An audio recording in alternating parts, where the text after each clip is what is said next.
చిరంజీవి చిన్న కూతురు శ్రీజ కొణిదెల గతంలో శిరీష్ భరద్వాజ్ అనే వ్యక్తిని ప్రేమ వివాహం చేసుకుంది. అప్పట్లో శ్రీజ కొణిదెల అతన్ని పెళ్లి చేసుకోవడానికి ఇంట్లో నుంచి వెళ్లిపోవడంతో పెద్ద వివాదమే అయ్యింది. శిరీష్ భరద్వాజ్ శ్రీజ కొణిదెలకి నివ్రతి అనే కూతురు కూడా ఉంది. అయితే తాజాగా శిరీష్ భరద్వాజ్ అనారోగ్యంతో మృతి చెందినట్టు సమాచారం. గత కొంతకాలంగా లంగ్స్ డ్యామేజ్తో బాధపడుతూ హాస్పిటల్లో చికిత్స తీసుకుంటున్నాడు శిరీష్ భరద్వాజ్.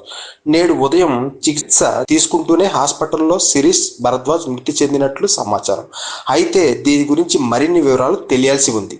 చిరంజీవి చిన్న కూతురు శ్రీజ కొణిదెల గతంలో శిరీష్ భరద్వాజ్ అనే వ్యక్తిని ప్రేమ వివాహం చేసుకుంది. అప్పట్లో శ్రీజ కొణిదెల అతన్ని పెళ్లి చేసుకోవడానికి ఇంట్లో నుంచి వెళ్లిపోవడంతో పెద్ద వివాదమే అయ్యింది. శిరీష్ భరద్వాజ్ శ్రీజ కొణిదెలకి నివ్రతి అనే కూతురు కూడా ఉంది. అయితే తాజాగా శిరీష్ భరద్వాజ్ అనారోగ్యంతో మృతి చెందినట్టు సమాచారం. గత కొంతకాలంగా లంగ్స్ డ్యామేజ్తో బాధపడుతూ హాస్పిటల్లో చికిత్స తీసుకుంటున్నాడు శిరీష్ భరద్వాజ్. నేడు ఉదయం చికిత్స తీసుకుంటూనే హాస్పిటల్లో శిరీష్ భరద్వాజ్ మృతి చెందినట్లు సమాచారం. అయితే దీని గురించి మరిన్ని వివరాలు తెలియాల్సి ఉంది.